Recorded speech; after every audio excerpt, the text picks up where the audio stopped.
Exode 17, versets 11 à 14. Voici ce que les Écritures nous disent. Lorsque Moïse levait la main, Israël avait l'avantage dans la bataille. Et lorsqu'il la laissait retomber, Amalek l'emportait. Comme les bras de Moïse se fatiguaient, Aaron et Hur, ou Our, selon les traductions, prirent une pierre qu'ils placèrent sous lui pour le faire asseoir dessus, et ils lui soutèrent les bras, chacun d'un côté. Ainsi ses bras tinrent ferme jusqu'au coucher du soleil, et Josué remporta la victoire sur les Amalécites au tranchant de l'épée. Verset 14, l'Éternel dit à Moïse, « Écris cela dans le livre pour que le souvenir s'en conserve, et déclare à Josué que j'effacerai la mémoire d'Amalek de dessous les cieux. Amen. » J'ai voulu quand même rajouter ce dernier verset parce que je dis, merci Seigneur, il y a des choses qui ont été écrites pour qu'on le sache. Parce que sinon, ces histoires-là, on ne les aura jamais sues.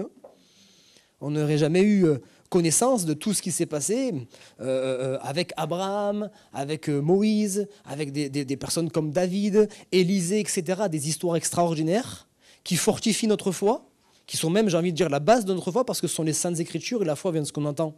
Ce qu'on entend vient de la parole de Dieu. Et ces histoires-là, c'est notre espérance aussi. Amen. C'est-à-dire que quand je lis un texte comme ça, je ne lis pas juste un texte historique. Wow, super, il s'est passé ça, parfait. Non, je lis et puis je me dis, je peux tirer un enseignement pour ma propre vie. Et ce que Dieu a fait hier avec d'autres hommes et femmes, il peut le faire avec moi aujourd'hui. Je vous ai séché ce matin ou non? Ok. Dieu peut faire ça avec nous aussi. Dieu peut faire ça avec nous. Alors, ce texte-là, pour ceux qui connaissent les Écritures, on le connaît bien, mais je voudrais encore une fois tirer quelques enseignements assez simples, une exhortation assez simple ce matin pour encourager les uns et les autres. Voici ce qui nous est dit d'abord. Lorsque Moïse levait les mains, Moïse levait les mains, Israël avait l'avantage. Lever les mains, on va rester assez simple ce matin dans les symboliques. Lever les mains, ça symbolise la prière. Lorsque Moïse priait, parce qu'il ne faisait pas que lever les mains, on a bien compris, le fait qu'il ait les mains levées, ça ne change pas grand-chose. Ok ? Ce n'est pas la position. Je voudrais même ouvrir une parenthèse. La position de la prière n'est pas importante. Il y en a qui prient à genoux, comme Néhémie. Il y en a qui prient allongés. Il y en a qui prient debout. Il y en a qui prient les mains levées. Il y en a qui prient les yeux fermés. Si vous êtes en voiture et que vous priez, si vous avez les yeux fermés, ça risque d'être dangereux quand même. On peut prier de différentes manières, quelle que soit la posture.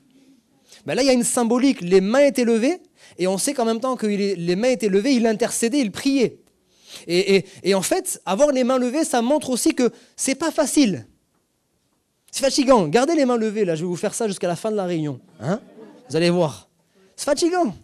C'est pas la prière tranquille, on sifflote. Non. Il avait les mains levées. Il y avait un combat, il y avait un effort à faire. Et la prière, c'est pas toujours facile. Il y a des fois, c'est simple, le premier niveau. Demandez, vous recevez. Il y a des fois, on a prié pour une situation, rapidement. Moi, je me rappelle ma première prière, je l'ai déjà partagée, pour une chose assez simple. Ma première prière, Dieu, Allah, Bouddha, Jésus, j'ai ratiflé large. J'ai dit, s'il y a quelqu'un qui existe en haut, voici ma prière. Un quart d'heure après, j'avais la réponse. C'est bon ça, c'était assez rapide. Il y en a peut-être qui me diront, moi, des fois, j'ai prié instantanément, guérison, etc., etc. Mais ce n'est pas toujours le cas. Eux, non. Et quand ce n'est pas le cas, est-ce que c'est parce que ma foi, elle a baissé? Pas forcément. Des fois, Dieu veut nous faire attendre.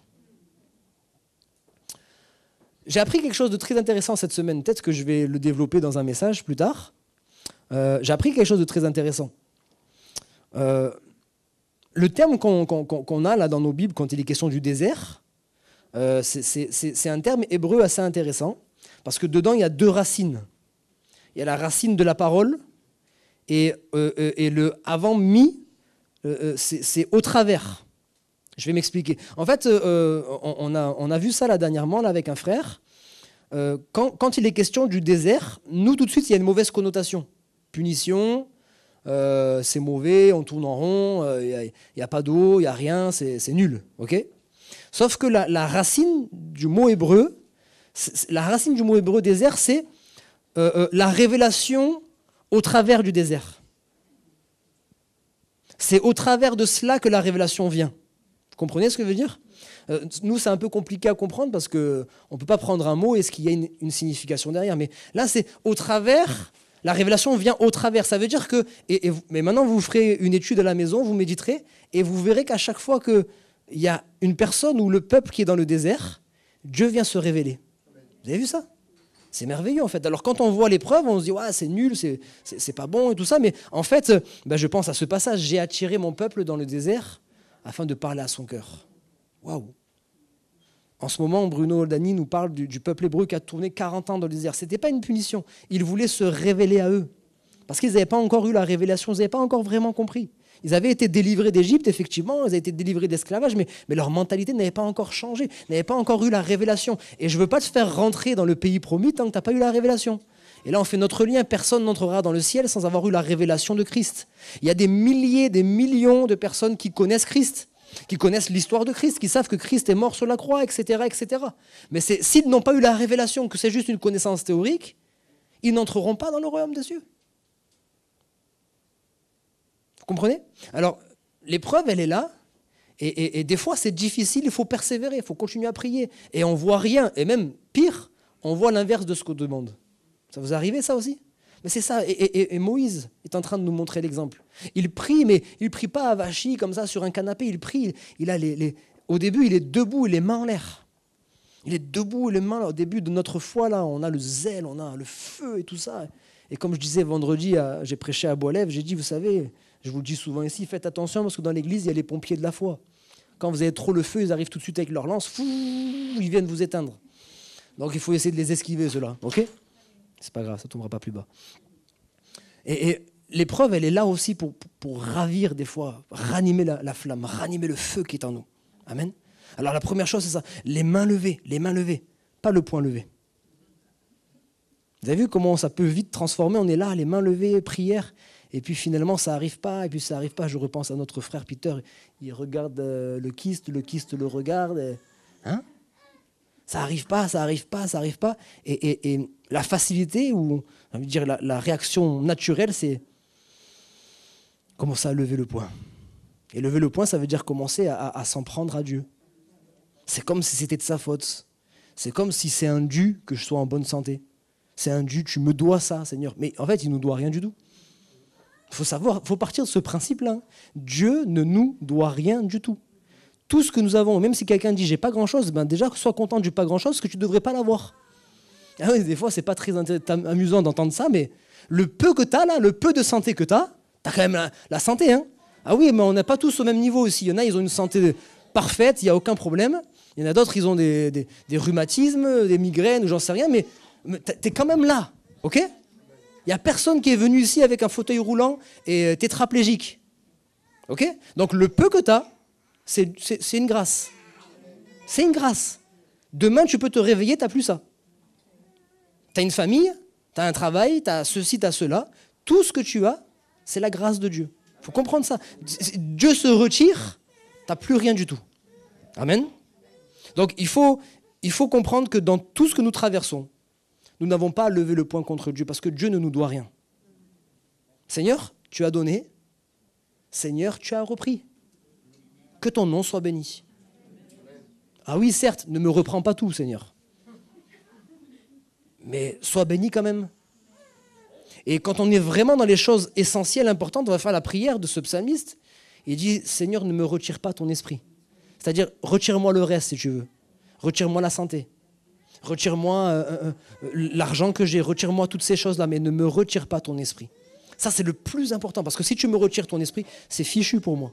Amen. Première chose, il leva les mains. Et quand il leva les mains, Israël avait l'avantage. La symbolique, c'est quoi? Lorsque le peuple de Dieu prie, le peuple de Dieu est dans la victoire. Alléluia. Lorsque le peuple de Dieu prie, lorsque le peuple de Dieu entre dans son ministère de prière, il est ici pour prier. Je vous dis souvent, vous vous souvenez, je dis, mais imaginez le jour où le Seigneur va venir pour enlever l'église. Alors que l'église est là. Et l'église, c'est quoi? C'est la lumière, hein, c'est le sel et la lumière. Et malgré que l'église soit là, et quand je dis l'église avec un grand E, ça veut dire des milliers, des millions d'églises dans le monde. On n'est pas seul à l'Ariane, hein, vous savez ça? Ok? Il y a des églises partout. Ça veut dire qu'il y a la lumière. Et malgré ça, quand on regarde le monde, c'est quand même assez ténébreux. Alors imaginez le jour où le Seigneur va enlever son église. comment les ténèbres vont s'épaissir. Il y a toutes sortes de choses mauvaises, l'ennemi est en train de s'acharner, mais il est limité à cause de la prière de l'Église. Parce que quand l'Église prie, Satan ne peut pas accomplir tous ses desseins. Amen. On connaît ce cantique qu'on chante souvent. Chaque fois que tu pries, que tu loues le Seigneur, l'enfer tremble de peur. Et c'est pour ça, tu as remarqué qu'il fera tout pour que tu ne pries pas. Tu veux venir servir à l'église, viens servir à l'église. Tu veux essayer de parler du Seigneur autour de toi, vas-y, etc., etc. Mais quand tu commences à prier, les choses commencent à changer. Si tu pries avant de servir, les choses vont changer. Si tu pries avant de témoigner, les choses vont changer. Si tu pries constamment, encore et encore, tu verras que les choses vont changer. Amen. Chaque fois que tu pries, que tu loues le Seigneur, l'enfer tremble de peur. Le peuple d'Israël n'était pas en train de se battre seulement par ses propres forces. Et là, on voit, c'est vrai, la double dimension. Il y a le vrai combat. Ce n'est pas un combat spirituel. Ils sont vraiment avec les épées, avec les boucliers, etc., etc. Ils sont là en train de combattre réellement, véritablement. Mais en même temps, il y a un combat spirituel là-haut. Et ça nous montre que, encore une fois, il faut un équilibre. Essayez de me suivre ce matin, c'est important. Il y a ceux qui sont toujours dans le combat spirituel et qui passent jamais à l'action. C'est la foi sans les œuvres. C'est voilà, la prière. Mon frère, en ce moment, c'est compliqué financièrement, c'est vraiment difficile. Ok, je vais prier pour toi. On connaît ce passage. C'est bien de prier. Si tu peux aussi m'aider, c'est quand même mieux. Ok, c'est quand même mieux. Et puis il y a celui qui va toujours donner, mais qui ne prie pas. Et ça, c'est pas bon non plus, parce que si je donne mais que je ne prie pas, ta situation ne va pas changer, et je vais passer mon temps à te donner. Ok ? L'équilibre. Et il y a le peuple qui est en train de combattre, et puis en même temps, il y a Moïse, Aaron et Hur, ils sont là en train de mener le combat spirituel. Et juste une petite parenthèse que je vais ouvrir, quand on veut commencer à mener un combat spirituel, on ne reste pas dans la plaine, on prend de la hauteur. On a besoin de prendre de la hauteur. On a besoin certaines fois d'aller sur la montagne. Je ne vous dis pas la montagne ici. Je ne dis pas d'aller à Saint-Martin-Vésubie ou quoi que ce soit. Mais vous allez sur la montagne, c'est-à-dire à la rencontre de Dieu. Je vais chercher Dieu pendant une période parce que là, ces derniers temps, j'étais dans la plaine, j'étais dans les combats, j'étais dans les soucis, j'étais au travail, j'étais ceci, j'étais cela. Mais maintenant, je vais prendre du recul. Je vais aller chercher la face de Dieu. Je vais aller un peu en hauteur. Parce que quand j'arrive en hauteur, j'ai une vue qui est plus grande. Et je suis même au-dessus même de l'ennemi. Ce que lui ne voit pas, moi je le vois. Parce que le Saint-Esprit me le révèle. À chaque fois qu'ils étaient les mains levées, le peuple d'Israël avait l'avantage dans la bataille. Et lorsqu'il laissait retomber, Amalek l'emportait. Moïse, c'est Moïse. Mais Moïse, déjà, premièrement, il était âgé. Et deuxièmement, c'était qu'un homme. Il a commencé les mains levées, mais à un moment donné, comme je vous ai dit, c'est difficile. C'est difficile, même si tu pries. Pas en train de dire c'est difficile parce que tu pries pas, c'est vrai. Si ta vie elle est difficile, c'est parce que tu pries pas. Mais même quand tu vas prier, ce sera quand même difficile. Il y a quand même un combat. Mais la différence, c'est que quand on prie, et là c'est la pensée que je voudrais partager, on a le droit de baisser les bras, mais jamais de baisser la tête. C'est juste une image que je vous laisse. On a le droit de baisser les bras certaines fois, et encore il y a cette connotation, baisser les bras, ça veut dire abandonner, mais on a le droit de baisser les bras juste pour souffler certaines fois, mais on n'arrête pas le combat. On ne baisse pas la tête, on ne se décourage pas, on n'abandonne pas. On continue le combat parce que le gong n'a pas encore sonné. Vous savez ça ? Le gong n'a pas encore sonné. L'ennemi sait qu'il lui reste peu de temps. Et il va continuer à chercher des failles dans notre vie. Il va continuer à chercher à nous ébranler d'une manière ou d'une autre, ébranler notre foi, ébranler notre zèle, notre amour pour les âmes, notre amour pour le Seigneur, etc., etc. Et c'est à nous de tenir ferme. De tenir ferme, sans abandonner. Sauf que, moi, je ne vous prêche pas un message parfait. La réalité, elle ne s'arrête pas là. La réalité, c'est que des fois, on baisse les bras. Oui. Je ne vais même pas vous dire vous non, je sais que ça vous arrive aussi. Alors maintenant, je ne vous dis pas vous non. On baisse les bras, on est fatigué, on est épuisé. J'en ai marre de prier, j'en ai marre d'avoir des combats. C'est pas que j'en ai marre de prier, je ne veux plus prier, mais j'en ai marre, ça ne s'arrête jamais. Je remporte une bataille, un nouveau combat qui arrive. Je remporte encore... C'est vrai mon frère, c'est vrai ma soeur, on est tous dans le même bateau. Tu n'es pas toute seule à souffrir, tu n'es pas tout seul à souffrir. On est tous dans le même bateau. Et en fait, on n'a pas le choix. En fait, on n'a pas le choix que de continuer. C'est ce que je dis certaines fois à des personnes qui sont encore en train d'hésiter. On les voit, ils sont engagés avec le Seigneur déjà. Ils viennent aux réunions, ils prient, ils cherchent Dieu, ils sont en train de mettre leur vie en règle, etc. Et ils hésitent à s'engager. Je dis, mais ce serait tellement dommage. Tu n'as pas le choix en fait. Tu sais, tu as compris maintenant. En fait, la conversion, je ne suis pas en train de dire on va faire des appels et la personne élève la main, je la baptise tout de suite. Je ne suis pas en train de dire ça à la rapidité à ce niveau-là. Mais la conversion, c'est au moment où j'ai eu la révélation que sans Christ, je suis perdu. Quand il s'est passé ça, en fait, on peut attendre 6 mois, on peut attendre 3 ans, on peut attendre 10 ans, pas de problème. Ça va juste changer notre engagement, mais le salut, il est là, qu'on le veuille ou non. J'en profite pour parler à l'église parce que des fois, on se dit, ouais, on a baptisé trop tôt, pas trop tôt. Des fois, on en veut au pasteur. Des fois, on s'en veut nous aussi parce qu'on se dit, ouais, moi aussi, j'étais persuadé que c'était bon. On n'a jamais baptisé trop tôt, je crois pas. Parce qu'on baptise la personne sur son engagement à elle, pas nous. Et en fait, l'amour ne soupçonne rien quand la personne, elle vient me voir. Bien sûr, si elle vient me voir, elle me dit, j'ai accepté Jésus, puis elle continue à prendre la drogue, elle continue à faire ceci, à faire cela, et à se moquer de Dieu. Bon, écoute, je pense que tu n'as pas tout compris. Mais quand je vois une personne qui est devant moi qui dit, non, j'ai compris que sans Jésus, je suis perdu.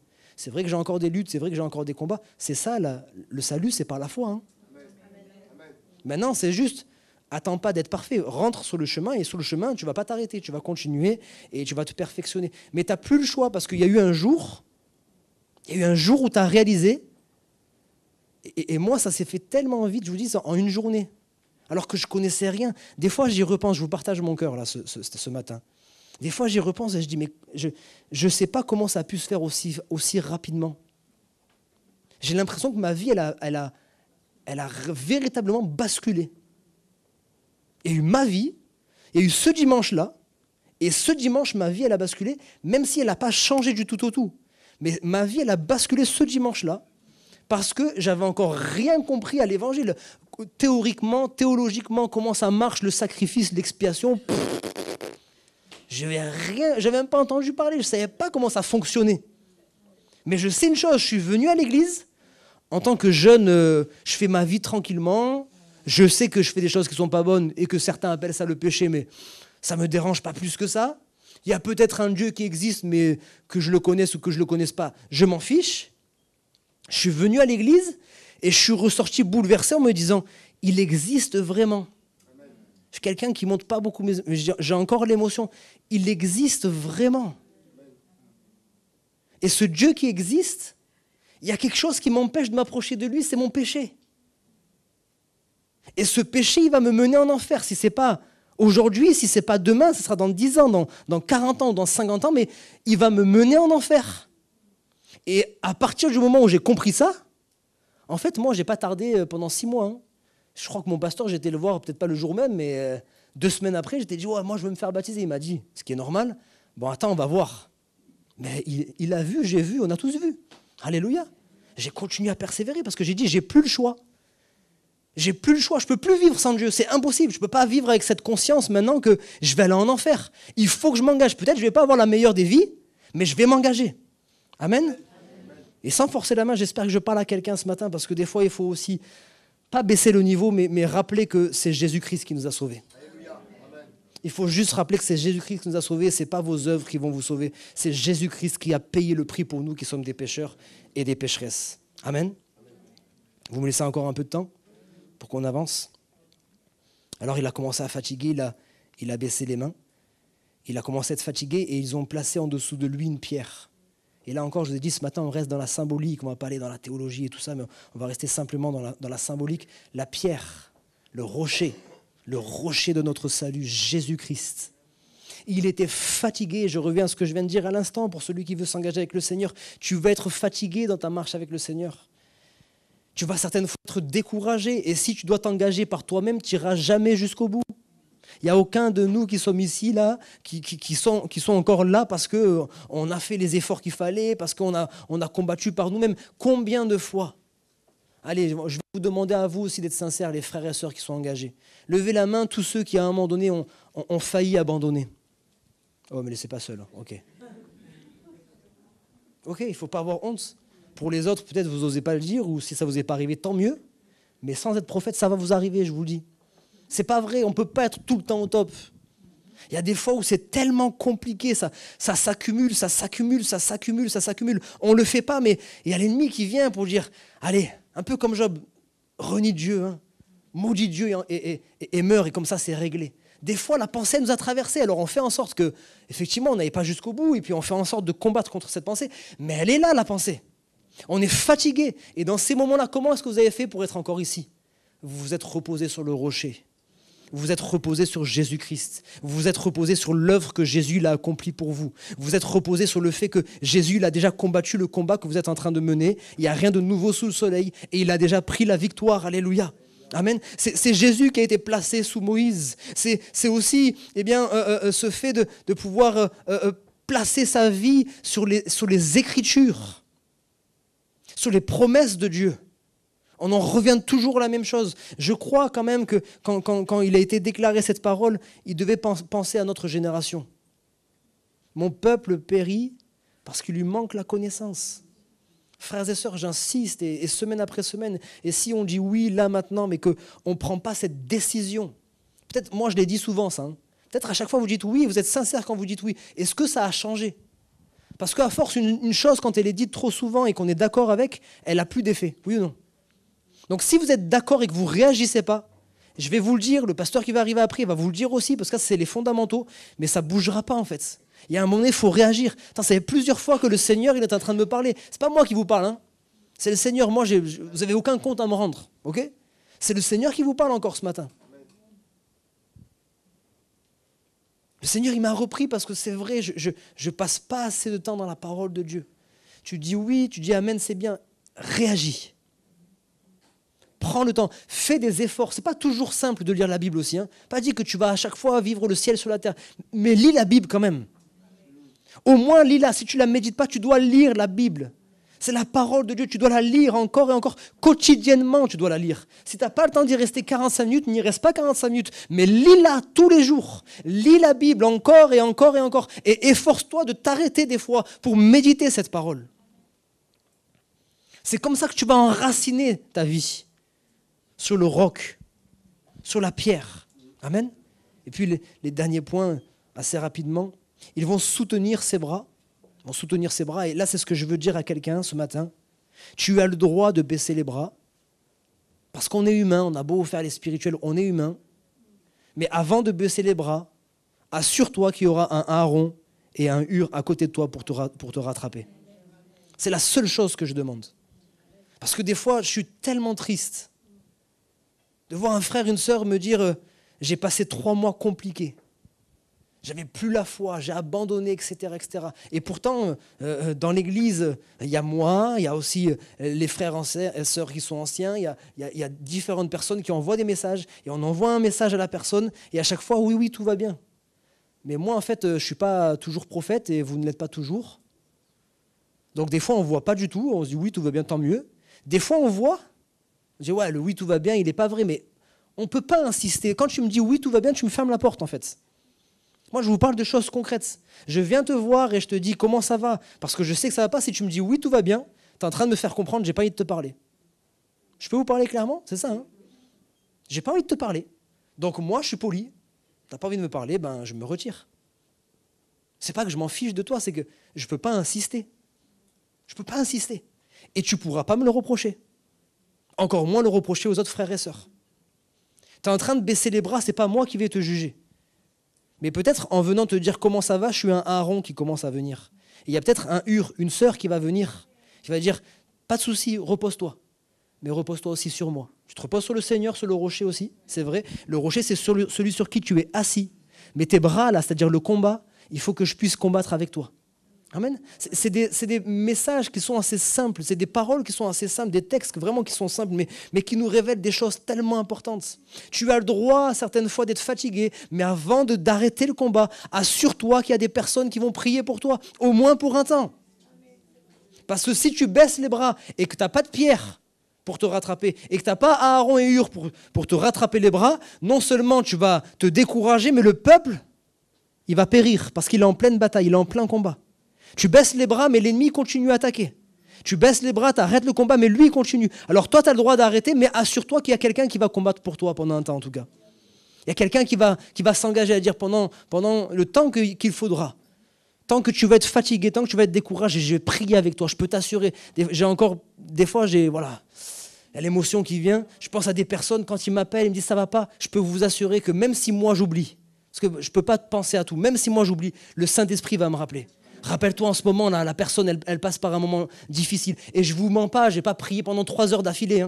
Mais je vais être là, je vais dire, Seigneur, tu penses à mon frère, tu penses à ma soeur dans ces moments-là. En ce moment, c'est une période difficile. S'il te plaît, encourage-le, encourage-la, fortifie-la. Amen. Et quand on est plusieurs à prier comme ça, le Seigneur, il vient pour te relever. Amen. Et maintenant, c'est toi à ton tour, tu vas soutenir les mains des autres. La communion fraternelle. La communion fraternelle, le Seigneur qui peut nous aider. Ses bras tinrent ferme.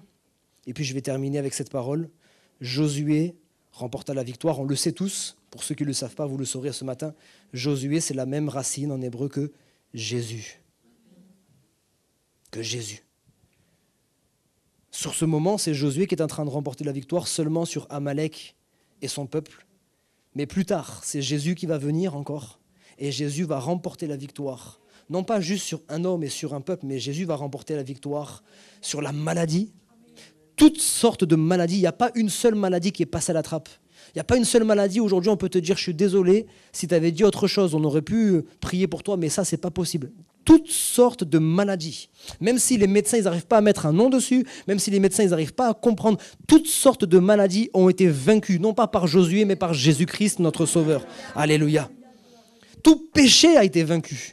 Tout péché, toi, tu as l'impression que, et c'est vrai, le péché, il est plus fort que toi. Il est plus fort que toi, oui, mais il n'est pas plus fort que Jésus-Christ. Toutes les addictions qui sont là, qui sont comme des chaînes dans notre vie, Jésus-Christ est venu pour briser toutes ces chaînes. Il est venu détruire toutes ces chaînes. Tout peut être esprit mauvais, les démons qui sont là dans nos vies pour nous tourmenter, pour nous oppresser, pour nous décourager, des choses qui sont là, des voix dans notre tête, des phénomènes paranormaux, etc., que certains peuvent vivre. Jésus-Christ a pris la victoire sur tous ces démons, sur toute autorité, sur toute puissance des ténèbres. Même le dernier ennemi, c'est la mort. Et encore, Jésus-Christ est parti chercher ce dernier ennemi. Il dit non. Je suis venu jusqu'à toi, mais même si tu as envie de me retenir, tu ne me retiendras pas. Même si tu as envie de me retenir, tu ne me retiendras pas. Il a pris une pleine victoire et il ne l'a pas gardée pour lui. Ça aurait pu s'arrêter là, cette histoire. Jésus, il est venu, excusez-moi, pour nous narguer. Vous savez tout ce que j'ai fait, mais ça c'est pour moi. Il a pris tout ça et il nous l'a donné au travers de son esprit. Il dit maintenant j'ai fini mon ministère terrestre. Je retourne au Père, à la gloire, mais attendez, parce que je vous envoie mon esprit, et ce que j'ai commencé de faire, je vais continuer à le faire dans chacune de vos vies, personnellement, individuellement, au travers du Saint-Esprit, qui aujourd'hui encore nous donne la victoire sur la maladie, la victoire sur le péché, la victoire sur les démons, la victoire même sur la mort. Celui qui croit en Christ ne mourra pas, alléluia. Amen. Notre vie ne va pas s'arrêter. Amen. Qu'elle s'arrête maintenant sur cette terre, ou dans 10 ans, ou dans 50 ans, ou plus encore, elle ne va pas s'arrêter parce qu'on va fermer les yeux ici. Quand on va les réouvrir, on sera dans la présence de notre glorieux Sauveur. Alléluia. Dans la présence de notre glorieux Sauveur. Et je termine avec le dernier verset. Écris ces choses. Mon frère, ma sœur, quand Dieu te bénit, même si peut-être ça ne paraît pas énorme, ça ne paraît pas extraordinaire par rapport à l'expérience de quelqu'un d'autre, écris-le. Écris-le. Parce que souvent, on souffre d'amnésie. On oublie trop rapidement. On oublie trop rapidement ce que Dieu a fait pour nous hier. Écris-le, fais-toi un petit carnet, écris-le pour les plus jeunes sur ta tablette, sur ton ordinateur, peu importe, mais écris à un endroit tout ce que Dieu a fait pour toi. Et quand ça va mal, quand c'est difficile, tu reprends ton carnet, tu reprends ton téléphone et tu relis. Des fois, ça m'arrive. Des fois, j'oublie, des fois, je suis découragé, j'ai l'impression que Dieu, il n'est plus avec moi. Et je reprends mes notes et je dis, waouh, j'avais oublié. Des fois, je suis là, je suis seul devant Dieu. J'ai envie de pleurer. Je dis, Seigneur, pardonne-moi parce que j'avais oublié. Tu as fait tellement de choses pour moi. Je n'ai pas le droit de baisser les bras. Je n'ai pas le droit de croire que tu m'as abandonné. Tu es encore là. Il y a eu des moments où je t'entendais. Il y a des moments où je ne t'entends pas. Il y a eu des moments où j'ai ressenti ta présence. Il y a des moments où je ne ressens pas ta présence. Mais ta présence là, elle ne varie pas. Ta présence ne varie pas selon que je le ressens ou je ne ressens pas. Tu es là. Alléluia. Peuple de Dieu, habite en nous. Il y a des moments où c'est le feu dans l'église, gloire à Dieu. Il y a des moments où il n'y a pas le feu du tout. Mais arrêtons d'être découragés. Il est là quand même. il est là quand même à nous de nous disposer davantage. Ne nous habituons pas tout le temps à ça. C'est ce que je dis à la jeunesse. Les jeunes, ils vivent des choses merveilleuses en ce moment. Sont où les jeunes? Levez la main. C'est vrai ou pas qu'on vit des belles choses là avec la jeunesse? Et je dis, mais ne vous habituez pas à ça. Il y aura des fois où on sera fatigué, mais c'est pas grave. Dieu est là quand même. Amen. Dieu est là quand même. Il est fidèle. Il ne change pas. Amen. Est-ce qu'on peut terminer par la prière ensemble?